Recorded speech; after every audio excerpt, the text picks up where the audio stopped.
She was killed on sight. So was Noam. Tzipi was a really exceptional person. She grew up in a moshav called Tzipi, right next to the airport. Eventually, she became a teacher. She was a kala teacher. On her matzeva, we wrote that she was a chaverat emet ve'mora l'chaim, a true friend and a life teacher. On the way home, we stopped at a red light, and a driver hit us in the back, driving about 110 miles per hour. Only when I woke up after those 2 weeks was I able to really start to understand what was going on. And he started with there was a car accident, and we're not sure, but you might not be able to walk. While trying to learn how to relive life without Zippy in it, did you ever think that you would find love again? So I think at the beginning, when people would talk to me about it, I would say, I'm still married to Tzipi. I don't need to look for anywhere else. At the beginning, I was much more focused on actually just dealing with the loss of Tzipi. And as time progressed, you understand that lo tov heyot ha'adam levado. It's not good for a man to be by himself. I experienced a good, loving, and warm relationship. I knew what that feeling was. I wanted that again. Her husband, Adiel, was murdered in a terror attack 7 years ago. She moved in with her 4 kids, so we are now 8 kids in the house. Is how to deal with those challenges, how to deal with the tragedies that we were given. And I think understanding that we are here, we are living a meaningful life. We are back with another fun update on the deals you might be missing out on if you don't have the PZ Deals app. Just now, I saw that they're offering a Galaxy trade-in from $850 to $300. Typically $850, but you would pay $300 with the PZ Deals app.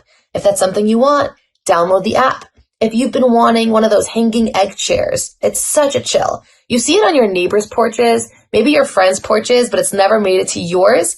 Download the PZ Deals app, and I'm telling you, you will get it for a much better price than they did. If you want a box of 96 Italian ices, and you don't want to pay $25, you want to pay $9, download the PZ Deals app. What I love about the app is that they personalize everything they offer for the season you're in, so you will find the things you didn't even know you needed. So download the PZ Deals app, because with PZ Deals, you'll never pay full price again. Welcome back to another very special episode of Stories of Hope. Personally, I feel like there's been an increase of tragedy and devastating loss in the Jewish community. And therefore, I made it my mission to find someone that can try to be a source of inspiration to those who experience loss, tragedy, and to those who are connected in some capacity as the Jewish people. We hurt when our family hurts. And boy, oh boy, Ephraim and Ayelet. Ephraim shares his story of loss with his wife, with his child, with his legs, and will change your entire life. Independent of where you are, this episode will give you faith, will give you direction, and will elevate your way of thinking when it comes to challenge and when it comes to faith and trust in God. I'm so grateful and I'm so excited to be a part of this very special episode of Stories of Hope. Hi, I'm Tzipora Grodko, and this is the Stories of Hope podcast. This is a very special episode of Stories of Hope. Ephraim, it's really an honor to be able to meet you. And typically we have husbands along with their spouse on our episodes. I understand that your wife only speaks Hebrew, and a lot of our listeners don't understand Hebrew. So that would limit our viewers, our audience. And your story is way too exceptional for us to limit simply because she can't participate. So we're making a very special exception, and I'm just really grateful for your time and excited to get to know you better. So Ephraim, tell us a little bit about who you are so our viewers get to meet you before we jump into your story. So first of all, thank you for inviting me. I was born in Chicago a little bit more than 40 years ago. My parents made Aliyah when I was 5 to Neve Tzuf, a small town outside of Modi'in. I am the oldest of 5. and been living in Israel ever since. My wife and I, we'll get to my wife in a second, but my wife and I, we were on shlichut in Chicago for 4 years as part of the Torah Mitzion. And it was a great experience. So that's how my English stayed a little bit better over the years. Wonderful. And how did you meet your wife, and how old were you when you got married? So we were 21. Tzipi was introduced to me by a mutual friend. I was exactly in between my army service and learning in Yeshivat HaEsder Har Etzion, the Gush. I was exactly in between the army and going back to the yeshiva. And a friend said, you have to meet this girl. She's great. I didn't think I was ready yet to start going out, but said, okay, you always have to start somewhere. So I went for it, and a year later we were married. And I wish I had the chance to meet Zippy. Is there anything? And part of what we're talking about today is your loss and navigating through loss. It's like I want to do less of the talking, and I really want you to do more of the talking. But for those who don't yet know your story, which we'll get to shortly, can you first share a little bit about Zippy so that we can learn who she was? Tzipi was a really exceptional person. She grew up in a moshav called Tzafaria, right next to the airport, and she went to the local high school. She did her shirut leumi in the Temple Institute in Mechon Mikdash, and then her second year in Ir David, giving tours. She then learned political science in Bar Ilan University, but eventually she became a teacher. She was an exceptional mechanechet, a real educator. She was an educator in school, first in a day school and high school. She was a Kala teacher, and she was really a great friend. On her matzeva, we wrote that she was a chaverat emet ve'mora l'chaim, a true friend and a life teacher. And she really was that person. Many of her students, many of her friends will reach out to me and tell me how much they miss her guidance, her smile, her good word, and she really was an exceptional person. She sounds like the kind of person that pursued change and was a huge light for all who came in contact with her. Well, thank you for sharing her with us today. How long were the two of you married for? 2006, and she passed in 2019, so we were married for 13 years. Wow. And are you comfortable bringing us to that day when you lost Zippy? Yes. We went to Yerushalayim to visit cousins who came in for a visit.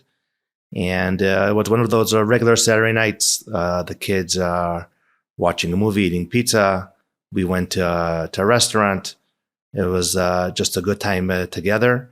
It was 3 weeks after Tzipi gave birth to our youngest daughter, to Noam. She was 3 weeks old. And we really were, it was just a great evening. When we were finished, we drove back home.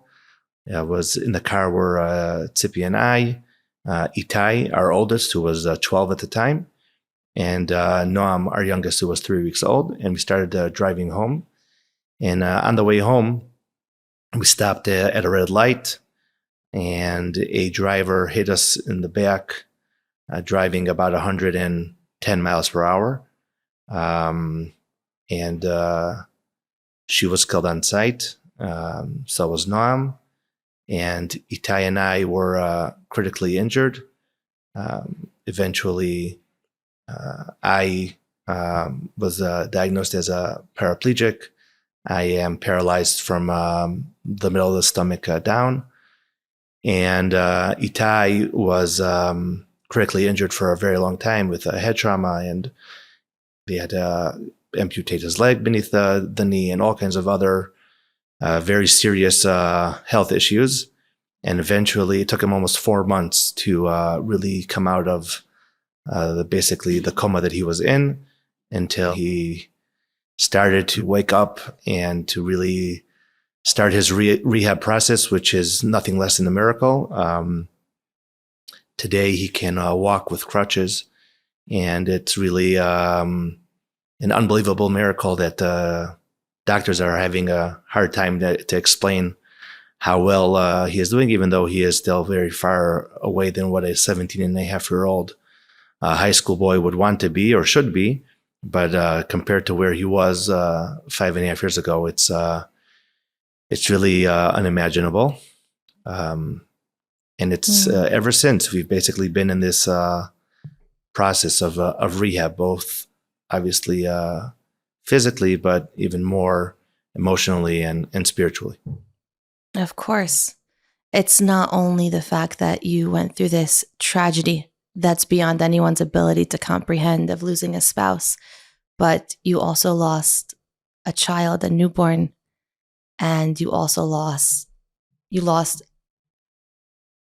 a lifestyle, the ability to use your legs, and in another sense, a kind of relationship with your child as you're watching them recover and navigate through this whole adjustment of life, while also you had other children at home at the time? Yes, we had 3 other children who were at home. 3 more children, Leah, Amichai, and Harel, who stayed home with a babysitter. And that's also another thing to deal with. You know, they stayed home with a babysitter, and they woke up to a new reality, to a very different, harsh, and complicated reality to deal with. Yeah. The fact that we can even be having this conversation, the fact that, Ephraim, you're willing to share your experience with us, and it's one that, my goodness, is something unlike anything I've ever heard before, is already beyond anyone's, I think, capacity or capability. And if you're okay with it, I'd love for us to go where you were from that time when you found out that you lost Zippy and you're recovering, for us to understand how you became the person you are, for those that relate to loss, for those that are navigating through loss. I think having a humble front row seat to your experience can give people strength if they're in that seat right now. I think when I woke up, I was in an induced coma for 2 weeks, and when I woke up, the doctor had to tell me, and obviously that's not something anybody wants to do or volunteers to do. But he felt that he afterwards, when I over the years, he said to me, he felt responsibility that I was his patient, so it was his job to do. And when he told me, he started with asking me if I remember him, because he thought that I remembered him from the night of the accident. But obviously, that night was basically deleted from my mind. So only when I woke up after those 2 weeks was I able to really start to understand what was going on. And he started with there was a car accident, and we're not sure, but you might not be able to walk.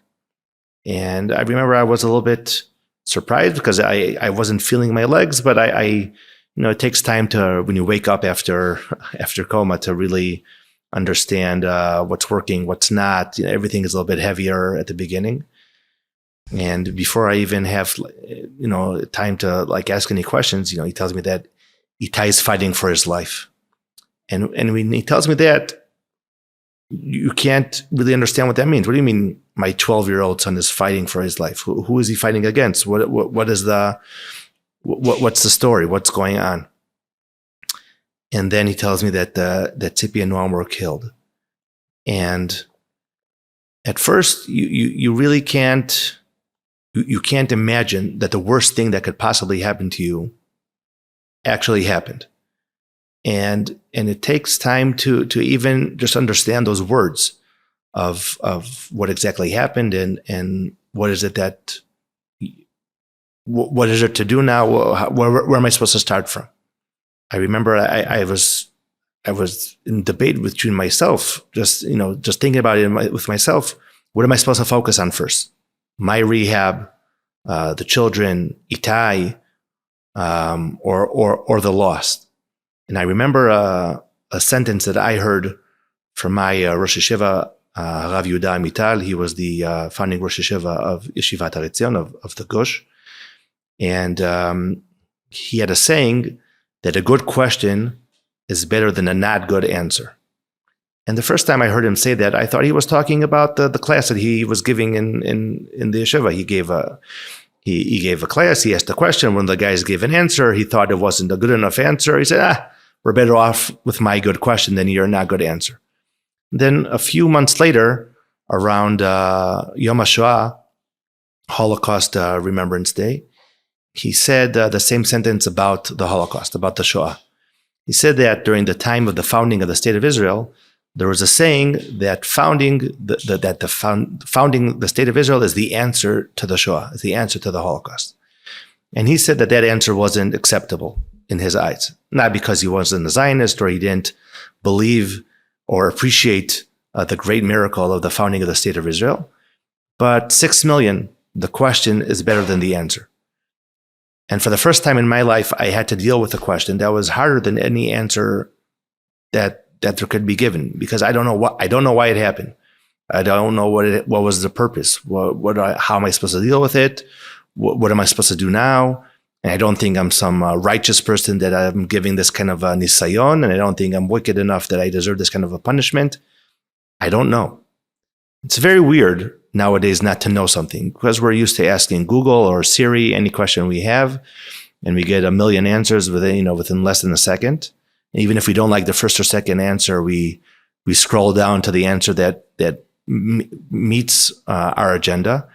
And here there is no answer. There is no why. There is no what I'm supposed to do now. There is no tip on how to deal with it. There's no answer. And it's very difficult to deal with on its own. But remembering that sentence from Rav Amital, it connected with me to the pasuk of Ki lo machshavotay machshavotechem velo darchechem derachai, that Hashem's thoughts are not ours and His paths are not ours, and there are just things that we don't understand, and there are things we don't know, there are things we don't understand, and that's not easy to deal with. But understanding that you don't understand, realizing that there are things that are above what you can comprehend, is something that once I was able to internalize that notion was able to give me the strength to understand that, okay, we don't understand everything. Hashem has a plan that we don't understand. We don't know it, but we believe that He has a plan. We say that, faith starts where the knowledge ends. I know I'm sitting in my house. I know that I'm talking to you. I don't know why this happened. I don't know. And therefore, I have to believe that there is something beyond there. That there's a purpose. That there is a reason. I don't know what it is. I believe Hashem has a reason. Hashem has a plan, and somehow this all works in His magical plan, which is way above my understanding. But I think that's much easier to deal with than assuming that just some random younger driver who decided to drive like a crazy person, he's the one who decides my faith or my fate. I don't think that makes any more sense. I don't think assuming that the Big Bang was able to decide what's going to happen in my life. So I believe that Hashem has a plan, which I don't understand. And if you were to ask me, I might have given him a different option or a different idea, but he didn't ask me. So I believe that He has a plan. I believe He has a plan for all of us.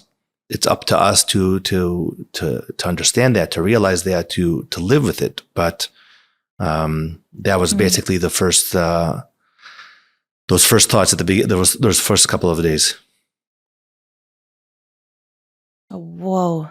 We'll be right back to our episode, but first, you have to check out Pizza Pizza, making fresh hot pizzas on the spot by their professional chefs, indoor or outdoor in their pizza ovens, meat or dairy, plus full catering around the tri-state area and Florida. Specializing in events with several hundred people with no lines. You heard right. Full menu. You have to check them out on Instagram at Pizza Pizza and visit them at pizzapizza.com. Pizza's my favorite food, so please invite me, Pizza Pizza, on Instagram, and check them out at pizzapizza.com. These are the people you want to call. Pizza Pizza, I'll see you at my next event. So the belief that there was purpose beyond your ability to understand, but that there was a purpose and plan was what helped you navigate through grief and give you the ability to, it almost sounds like grow through this pain instead of simply go through this pain. I agree. Challenges are something that I don't think their purpose is to challenge us and to fail us and just to give us hardship. I don't think that is the purpose of the challenge or the purpose of difficulties in life. I think the purpose is to understand how you could grow from them, how you could not just navigate them and go through them and just survive, but also be able to grow from them. Obviously, we would prefer to grow without them and to deal with life in a regular, mundane, boring way. That obviously would be much easier. But I think once we are faced with those challenges, we have to find the way to grow from them and to grow with them and to really be able to do our best within them. I believe that there is that is the purpose. That is the what we are here for. And how long did it take you to get to this realization? That's a good question. I don't know if I could put it, you could pinpoint the exact date or time. I think it's something that is built within you and it comes out. In other words, I don't think this is something new I learned after. I think, life prepares you to the challenges that you are going to face. And I think it just comes out to play when it happens.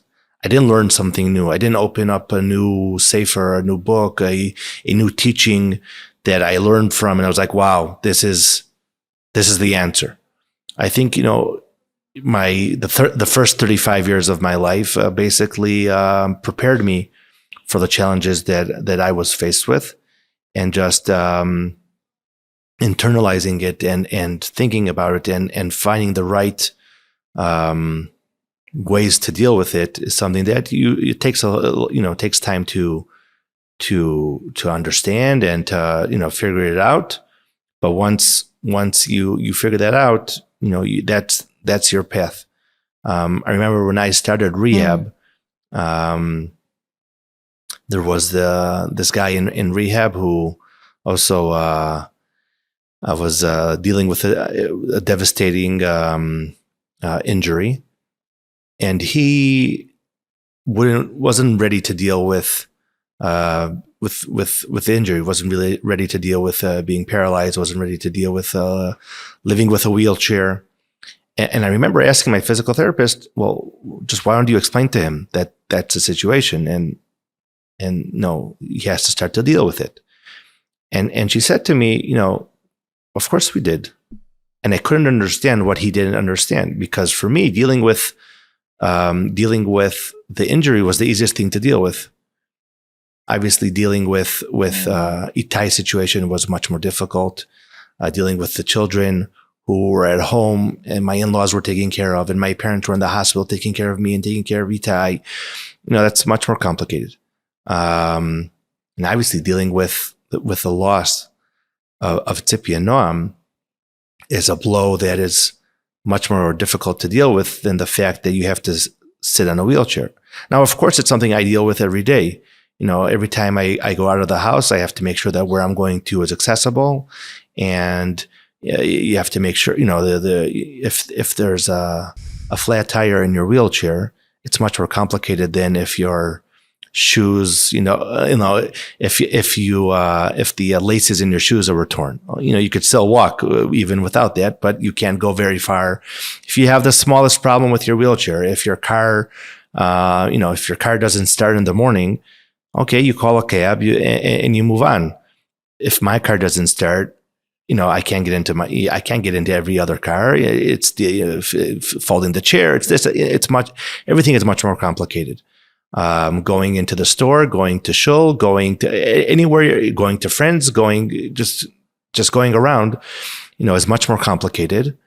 And I can't. It's nothing. You can't deny that. It's much more complicated to live like that. But for me, there's a solution. There always is a solution. If it's a wheelchair, if it's a ramp, if it's an elevator, if it's asking for someone for help. Okay, he'll pick me up for those 2 steps if I have to go somewhere. But dealing without Zippy and Noam is much more complicated. The simplest of questions. How many are you? We're 7 minus 2. Sometimes Itai comes home. He comes home with someone who was helping him at the beginning. It's the simplest of the. It's how many kids do you have? Do I want to tell the person who's asking me that that I have 5, and he's going to ask me what are their ages or what are their names, and I'll have to tell him that I have a 3-week-old baby for 5 years already. It's all kinds of very simple facts of life that are much more complicated than, okay, so instead of walking and running or living your life in the regular way that you're used to, okay, so you have to adapt. You have to adapt, and you have to figure out how to live a little differently. But it's possible. People have been doing it. There's lots of different things that can help you.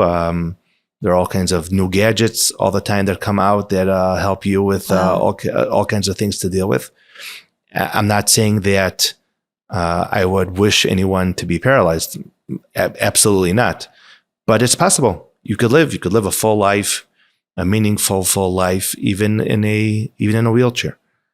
It sounds like, in contrast to what you've lost, your physical limitations are unparalleled to the struggle of coping with that loss. I agree. Even again, I'll quote my physical therapist again. She said, one day will come and you will mourn the physical loss as well. And I don't think I'm not mourning that, but I definitely wasn't mourning it the same way I was mourning the loss of Tzipi and Noam. And I think that even today, 5.5 years later, that's the loss is much more complicated than the frustration and the disability that of the day-to-day life. Yes, there's lots of things that happen even on a day-to-day the day-to-day routine that could be very frustrating and very complicated, and lots of things that you have to deal with during the day. But okay, they're not as hard, they're not as complicated, they're not as devastating as dealing with the loss of Tzipi and Noam. Yeah. And I'm wondering if the resilience you built has almost made you invincible to the daily frustrations that people experience. What's your, I would say, barometer of like daily frustrations that you experience? Do you feel like it's similar to your peers around you, or do you feel like it's child's play and you can't really relate to the things that frustrate them because of the things that you're dealing with? So I remember a friend of mine a year or so ago called, just we're having a regular talk. And, things, at some point in the conversation, he was complaining about his boss, that he was driving him crazy and he wasn't appreciating him enough, like a regular conversation between two friends. And then like he caught himself like 2 minutes into his complaining about his boss. I can't believe I'm complaining to you about something so little, compared to what you're dealing with. I said, your boss is still annoying. It has nothing to do with the fact that I'm dealing with complicated things. I think that there are definitely things that I deal with that obviously I think are more complicated. But there's still regular life can be frustrating, even if it's not life and death. It's frustrating when, you go to the store and you want to buy something and it's not there. Or it's frustrating when someone, does something in the community that you think is wrong and it should be done this way or it should be done that way. And you could be annoyed from small, regular things. Obviously, proportion is very strong and very realistic, and I don't take things as to heart as I guess I could have otherwise. But it doesn't mean regular things can't be annoying as well. But I agree that when you look at big picture, you have the right perspective on life, and regular things don't bother you as much. But I'm still a regular, normal person. When somebody, if something is annoying, it's annoying. It has nothing to do with the fact that it's not as bad or as complicated or as harsh as the life situation that I have to deal with. But I feel that people definitely don't like to share with me the same way, because they feel like it's like not relevant to complain to me about something so small. Mm. Yeah, and what would you want to tell them? What would you let them know if that's something an insecurity they're experiencing? I feel like, if I'm your friend and you feel comfortable to talk to me, then you could feel comfortable talking to me about everything. If somebody is annoying you, then he's annoying you. If it's something that you would talk about with your friend, then you could talk to me about it also. It doesn't have to be only, life and death situations. There's life continues. There's regular, there's still if somebody doesn't get along with someone in their family or someone at work, and there's a regular life problem, still it's still a regular life problem. It could be something we could talk about. It's like sometimes I'll compare it to something that's a little bit different. People sometimes when they see someone on a wheelchair, they don't know how to talk to him, because they don't know, you just approached him regularly. Many times people will yell and raise their voice. Maybe I can't hear them well. That's not my problem. You talk to me regular. I might be a little bit shorter, but you could talk to me regularly. I think it's the same thing in this case as well. I'm a regular person with regular life issues as well. Yes, I also have to deal with a little bit more complicated things as well. Yeah. And thank you for sharing that with us, because I know it's something that we always want to be more sensitive to. And if there's something people should know, we want them to know. And sometimes in our attempt to be more sensitive, we could actually be really insulting. So I appreciate you sharing extra that. Sensitive is sometimes also, I don't think we have to go that far.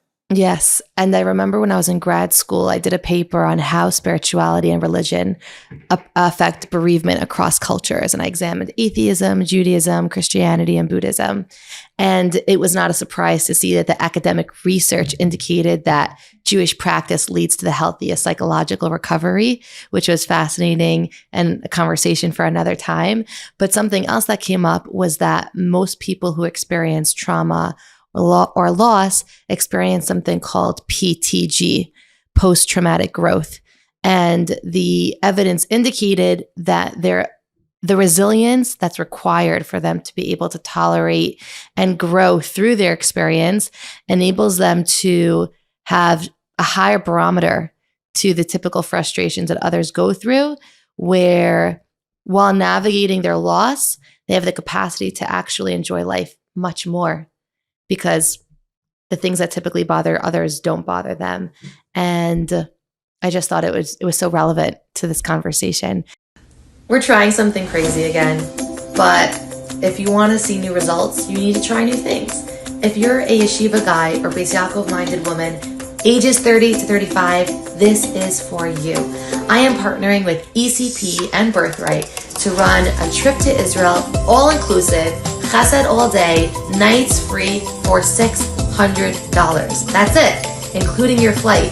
This trip will be running the last week of August, and if you're interested in applying, registration closes in 2 weeks, June 1st, not June time, it literally closes. So if you're a yeshiva guy or Beis Yaakov girl, ages 30 to 35, and you want to pioneer in something different, I know it's not typical, I know it's new, but you're willing to take a risk and try that, then click the link below. Slots are limited, so not everyone will be accepted, but click the link to be a part of something new, crazy, and you never know where it will lead. I'm really excited to hear on more about your current wife and the new life that you've created with her. But before we get there, I have to ask, did you experience anger towards God through this process? Do you currently experience any anger towards God while navigating through the loss? And what does that look like with the current attitude that you have with faith and bitachon? So no, I did not experience anger. I'll give a very realistic anger doesn't help. And I don't think being angry would help me. If someone is an angry person and walks around and is angry all the time and is angry at God or angry at his friends or angry at his spouse or angry at his boss and just an angry person, people don't usually like to be in his presence. And I think that anger is just something that is not useful. Now, it sounds like I'm a very, doesn't mean I don't get angry. I get angry if my kids do something that is wrong. I could get angry at them, and if somebody at work does something that annoys me, I could get angry. I'm not saying I never get angry, but I think being in an angry mode of just walking around with this anger is just not useful, and it doesn't help you to cope with things. Okay, so I'm angry at Hashem, and therefore what? Is that going to bring Tzipi back? Is that going to answer any of my questions? Am I going to feel better? Am I going to get a better approach to life or better appreciation of what's going on? I don't think so. So no, I'm not angry. I don't understand, like I said before. But there's no anger because I think it's just not relevant. It's not something that you could say, okay, I'm angry, and therefore that's taken care of. So there's no anger. There's a lot of lack of understanding, but not anger is not part of it. Yeah, and I think you actually taught me this when I initially got on a call with you. I think you mentioned something along the lines of the lack of understanding is where the faith comes in. Yes, that is. That we think that having faith means we feel better. At the beginning, many times we'll say, oh, for you, it's easier. People who are not as religious would tell me, for religious people, it's easier because they believe. At the beginning, I didn't like that answer. I don't know, what do you mean it's easier for me to deal with it because I'm religious? So therefore, God could do whatever he wants to me and I'll just say thank you. I don't think that makes sense. But if I try to understand a little bit more what they're saying, and then this part I could agree with, belief gives you a better understanding and a bigger picture of life, of the world, of the way things are run. As people who believe, people who believe in God, and we understand that there is a bigger world than just our view of the world, then we can understand something that is bigger than life. We can understand the fact that we don't understand. The ve'emunatcha balelot, like the pasuk that we say that that faith is at night. Why is it at night? Because at night it's dark outside and we don't know what's going on. That's where faith is. So my belief is we're at dark, we're at night. I don't know, and therefore there's a need for belief. When it's light outside, you don't need the belief. You could just see it. You could relate to it, directly when you don't understand. So there's belief, and that belief starts where the knowledge ends. Is exactly that. We're in the darkness, so we have the belief to help us guide us through this darkness. And how did you try to give over that belief to your children? Or I should say, really, the question is, as a parent, how do you get? Yeah, that's my question. I don't think there is a right way or of how to pass on education to your children. I think by example, I think is the easiest way or the most meaningful way to do it. You show them by example. If they know that you believe, and you could talk about it and you could explain it and you could give the rationalization that you give to it, then they could accept it or not. But that's what they see. In other words, I think regularly, if someone would have asked me 5.5 years ago, why do you believe in God? I would say, because that's how I was. That's how the world runs. That's what I was taught in pre-nursery, in nursery, in school, in high school, in the youth movement I was in the yeshiva. Life. That's what everyone said. God runs the world. Okay, so God runs the world, and that's what I knew because that's what everyone knows. That's what we were taught from day one. But when this happened, so you have to give yourself something more meaningful than just that's what I was told, and then you start feeling it on yourself. You start practicing it in actual life. And that could only be, so I had the foundation already in me, but I think it only came to realization after the accident happened. Only then was I started practicing it or living it in a more meaningful way. Wow. What's going through my head is I don't need to purchase any other Emunah book. I think when I'm in doubt, I just need to listen to this episode because the way that you share your heart is with such a simplistic yet profound outlook that I think normalizes the human experience while encouraging us for growth in the spiritual experience. And I just think you're extraordinarily inspiring, and it hurts me that you had to become this way because of the tragedy you experienced. And I'm also so grateful for you sharing it with us. This is a real treat. You're a real treat. Thank you. I would love to hear after you lost Zippy.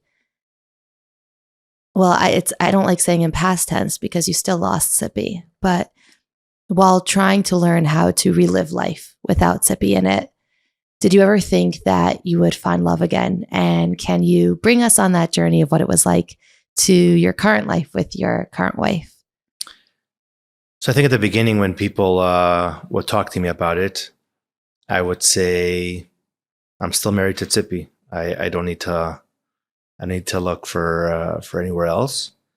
And then as time came along, I would say I'm still young. I'm not. I was in my mid 30s. I'm going to live until 120 or maybe a little bit less. But at some point we'll get to there. But at the beginning, I was much more focused on actually just dealing with the loss of Tzipi. And as time progressed, at the end, you understand that lo tov heyot ha'adam levado. That is a saying of it's not good for a man to be by himself. That the Torah says about Adam.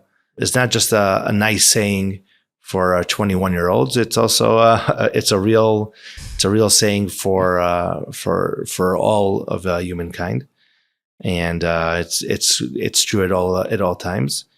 And I think it's also part of the growth of after the tragedy of understanding that many times people refer to it as the second chapter, and you could think that, okay, you're reading a book, the first chapter ended, you move on to the second one. And here it's not that the first one ended because I wanted it to end. It ended though. But because I experienced a good, loving, and warm relationship, I knew what that feeling was, and I wanted that. I wanted that again. So that was the thought behind searching and being willing to search again, and willing to start to go out and to be willing to get married. And Ayelet as well, her husband Adiel was murdered in a terror attack 7 years ago, and she basically she had the same approach. She obviously, Adiel is the father of her children. He's her husband. He is the love of, she got married to him, but she didn't want to continue life without a relationship just because the one she had ended in such a way. So we were introduced by a shadchanit, and I guess it worked out pretty well. We started going out. It was about 2.5 years after Tzipi and after Zippy was killed. A little bit closer to 4 years after Adiel, and we got married. We moved in to my house because obviously a handicap accessible house is complicated on its own to get the whole house ready and prepared. So once my house was ready like that, when I moved back into it, it was relatively simple and easy to make that decision that you would move into us. But it was obviously a very complicated decision for her, for her kids to move from where they were living, and their friends and schools, etc. But they moved in, and she moved in with her 4 kids. So we are now 8 kids in the house, which obviously has its challenges as well. But those are obviously different kind of challenges. Wow. And how long have the two of you been married for? We will be celebrating 3 years in the summer. Oh, that's so special. And this is something we talk a lot about on our podcast, breaking down stigmas and these like unspoken rules when it comes to suggesting people based on similar background or experiences. Did your wife have any hesitation of going out with you once she heard that you were limited to your wheelchair? I think once she heard my story and the way I deal with it, it was much more easier for her. Once she actually, there was a high school that did a short film about us and the way we were dealing with it, and it was put on YouTube or wherever it was, and she saw it and she's like, oh, he could. It looks like he's managing pretty well with the wheelchair, so that isn't the problem. And that was before we were introduced, but our story was a little famous in Israel, especially in the circles of the religious Zionist community. So she heard about the accident, and she was following the different articles about us. And when that movie came out, so she saw it and she's like, okay, looks like he's managing with life okay. She was offered to go out with me. So she remembered seeing that video, and she said, okay, it looks like it could be okay. I think at the end of the day, it's something that it's not easy to deal with. there's no doubt that living a life with someone who is paralyzed is different. There's no way around it. You can't just sugarcoat it and say, well, he's a great guy. It's okay. If I'm a great guy or not is that's obviously debatable, but it's something that you have to learn to deal with, and it's something that always needs acceptance and being able to adapt with different styles and different ways of dealing with things.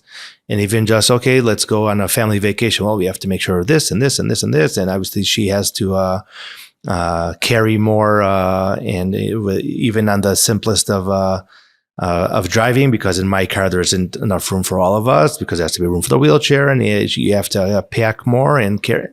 There's all kinds of things you have to deal with, but it's something that Ayelet is definitely dealing with in a very good way, and I think that's even more inspiring in my eyes, because it's something she chose. In other words, we weren't married before, and it happened, and she would be stuck with me. She chose it, knowing that this is the situation, and I think it's something that you don't have to be afraid of, but it's definitely not the easiest of choices.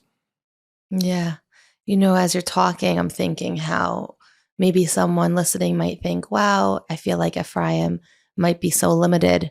But as I'm hearing this interview, I'm thinking you exceed emotional and spiritual limitations. You seem like someone who has taken something that threw you back, and you really learned how to exceed any limitation that it might bring on. And I feel like you stand much taller than most of us. You really, really do. And I'm just, again, I can't stop saying how grateful I am for you sharing. I want to know, as we're concluding this interview, what's a message that you would give to someone who's experienced loss or tragedy and they feel really stuck, like they can't move forward and they don't see how they can possibly grow through the experience instead of just going through the experience? I think that we all live a meaningful life, and meaning is something that each one of us defines by himself what his meaning and what his part in this meaningful life is. But if we are here, then we are here for a reason. And we can all live a meaningful life, and it's complicated. But if we are here, then obviously God thinks that we can do it, and we have something meaningful to do.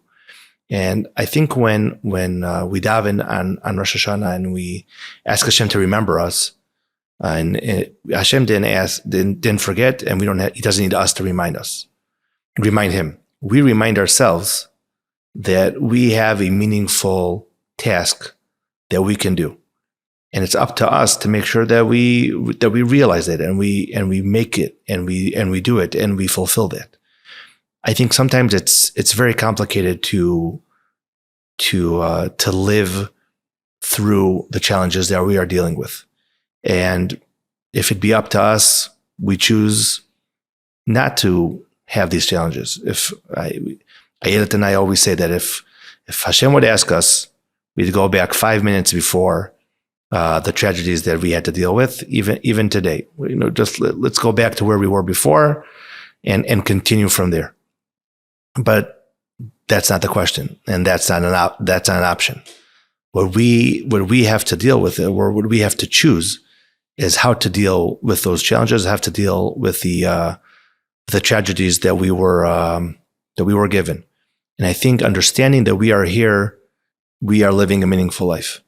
And that is up to us to make sure that we are making the right choices in order to live that meaningful life. And if we are here, that means that at least HaKadosh Baruch Hu, at least Hashem, at least God thinks that we have that ability to do so. I believe that only when you understand that you are here for a reason, then that is what will give you the motivation to live and make the right choices for you. It's a daily challenge. It's not a one-time checklist that you could go through, but I think it's worth it. It's the best way to live, and it's easy to forget and to think that we're here just to receive, but rather we're all here for a purpose. And if that's our mantra to life, then it gives the things we don't understand some closure and comfort, and it gives us excitement for what's to come, knowing that there's something we're supposed to do with it. This has been really special. Once again, thank you so much for your time. Thank you for sharing your heart and soul with us and giving us so much hope, which is all we want on our podcast for Stories of Hope. It's been unforgettable to meet with you. Thank you, Ephraim. Thank you. Thank you. I know. What a wealth of knowledge and information. I told Ephraim when we were done the episode, the interview, that I was going to have the best spiritual and psychological hangover of my life. A lot to think about. And this has the opportunity to once again change your life. And if it did, then please let Ephraim know in the comments section below. Feel free to send him an email by using his email address in the show notes below. This was a very special treat that he gave to us. And the least we can do is take 10 seconds to let him know how much it meant to you. If you want to let us know how much this message, this interview meant to you, then you can email me at soh@meaningfulminute.org. If you have feedback, comments, or questions, this episode, this podcast is for you. And I want it to be everything you think we need it to be. So please share your feedback, your suggestions, your story with us at soh@meaningfulminute.org. Thank you once again for being a part of our mission for change. And thank you for being a part of the SOH family.